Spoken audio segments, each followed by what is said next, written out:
Yo, what's going on YouTube, and welcome back to another Destiny video. It is the 1st of December, and that means the Dark Below DLC is just over a week away, and what better way to celebrate the 1st of December than with an update to Destiny.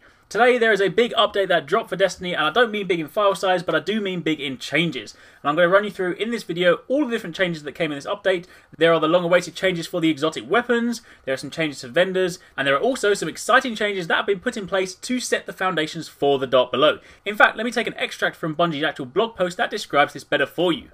It says, today's patch includes the long-awaited arrival of exotic weapon buffs, additional acquisition paths for destination upgrade materials, along with additional changes to exotic gear node upgrading in preparation for the soon-to-be-released expansion, The Dark Below.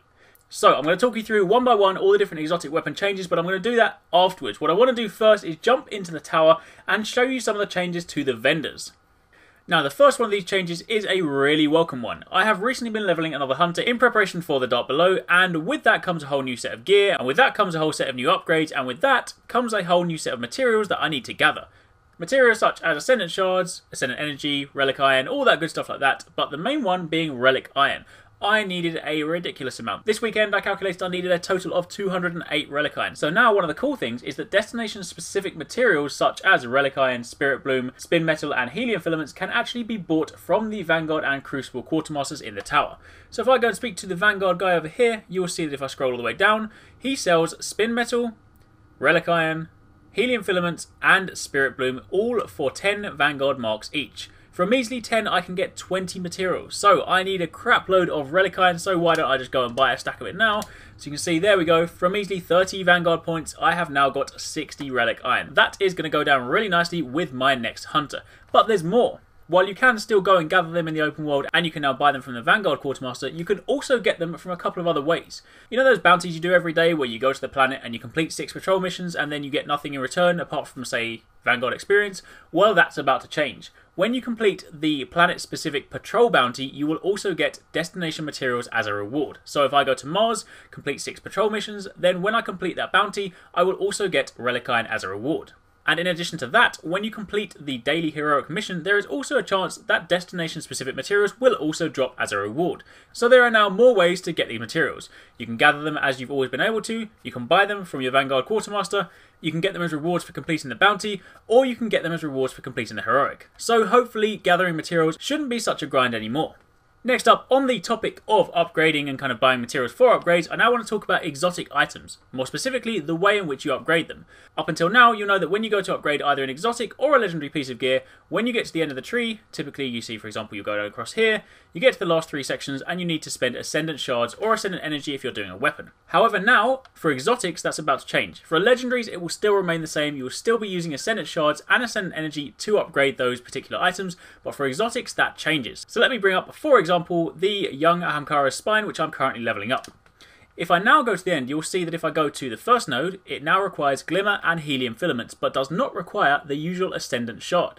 But if I scroll down to this one, it now requires an exotic shard. Now that makes sense when you think about it. Before, you use legendary items such as Ascendant Shards and Ascendant Energy to upgrade legendary gear, but now you use an exotic item to upgrade exotic gear. The question you're now going to ask is, where do we get these from? Well, Zur will now sell these. Zur will sell a single exotic shard for 7 strange coins. So you now have 3 things to buy with your strange coins: weapons, armor, and shards. But you'll see that right now all you need is 1 shard, so effectively in order to upgrade this thing I now need to spend a crap load of helium filaments, but then all I need is 1 exotic shard and I'm there. So any exotics that you currently have that aren't fully upgraded will now be updated to use this particular method. If you've already got something upgraded, then that's not going to change. So for example, my Knucklehead Radar is still fully upgraded. The same goes for weapons. So if I go over here, for example, the Last Word, I'm still leveling this one up, and I scroll right to the end, you'll see that down here, again, I need Spin Metal, but weapon parts, and once again, an exotic shard. So, all exotic items will now be upgraded with exotic shards. There are no longer weapon or armor specific ones, they are just 1 shard per item. So depending on how you see this, depending on whether you're one of these people with lots of Ascendant Shards and Ascendant Energies, or whether you're one of these people with lots of strange coins, this may well be good for you, or you may well have found that you've saved up a load of materials for nothing. Either way, that is now a change that's been implemented, but it only affects exotic weapons. Again, if I go over to something, for example, like the Ghost Angel, you will still see that going across the end, I still need Ascendant Shards all the way down. In addition to buying them from Zur, you can also get them from dismantling unwanted exotics. So just like when you dismantle unwanted legendary gear, you get Ascendant Shards or Ascendant Energy if they're weapons, this time if you dismantle an exotic, you have a chance of getting an exotic shard. I imagine further down the line you'll also potentially get them from engrams or, rewards from, say, like completing Heroics or Nightfalls or things like that, but for the time being, the two confirmed ways that are mentioned in Bungie's update are by dismantling exotics and by buying them from Zur. Just a few other quick things I want to mention just before I get into the exotic weapon changes, but first up, some of the bugs and glitches in the raid have now been fixed, so you can no longer push the Templar off the edge. The bug where sometimes Atheon sends 1 or 2 members through the portal as opposed to 3 has now been fixed, and that annoying Relic Hunter bounty has now also been removed. In addition to that, there have been a few background fixes to do with network stuff and sort of the party chat frame rate issues on Xbox One, but I will leave them out for the time being, so let's move on now to the changes to exotic weapons. Bungie previously said that exotic weapons need to feel epic, they need to sound epic, and all of that kind of stuff really needs to make them desirable. So up until now, some of the weapons have been a bit lackluster, such as Bad Juju or Thorn, but they have now had some sort of overhaul.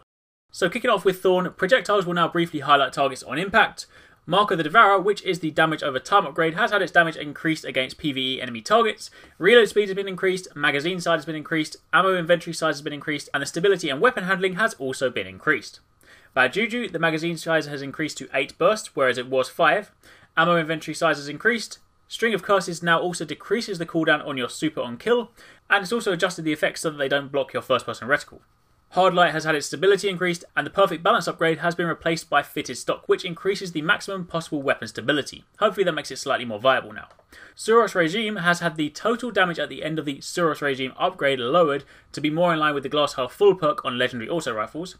Monte Carlo, which is one of the PlayStation exclusive weapons, has had the stability increased, the range slightly decreased, and the Monte Carlo method upgrade now also has a chance to fully charge melee ability on kill. For the meter multi-tool, the meter rounds now have increased knockback against targets in both PvE and PvP. For Hawkmoon, the other PlayStation exclusive weapon, the Send It upgrade, which was frankly redundant, has been replaced by Speed Reload. For Red Death, the rate of fire has increased slightly but burst damage reduced to compensate. For Plan C, the weapon handling speed has been increased, and the player speed is increased while Plan C is in hand. For Pocket Infinity, the Speed Reload upgrade has been replaced by Extended Clip, which allows the option to increase the magazine size to 5 bursts.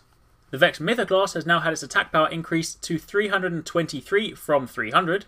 The base damage has been increased, which also fixes a bug that was introduced in the previous patch. For Invective, the reload speed has increased significantly, but also fires slightly slower. For Icebreaker, the Send It upgrade has been replaced by Lightweight, which was redundant given that the Icebreaker already had maximum range, and it's got new effects in place for the enemies that have been killed by the Icebreaker upgrade. Patience and Time, the Snapshot upgrade has been replaced by Custom Optics, which provides a lower zoom option, which personally I'm a massive fan on because I wasn't too keen on the scope on the Patience and Time. Super Good Advice has had the stability increased, and Truth has had the magazine size increased to 3. So, they are all of your exotic weapon changes. There are a couple like Galahorn, for example, that haven't had any changes, but those are all the ones listed in the update. So, with this update, just as a quick summary, you have changes to vendors that will now prepare you for the Dark Below, and all of your exotic weapons should now feel that much more exotic. The raid should also now be a cheese-free zone, or at least to a certain extent, with the Templar no longer being able to be pushed off the edge, and there are a few other fixes. So as I said before, if you do want to read all these notes for yourself, I will leave a link to the patch notes in the description box down below. But for the time being, that is your breakdown for everything in the update. I imagine there will be a string of other updates on the run-up to the Dark Below DLC, but for the time being, this is it for today.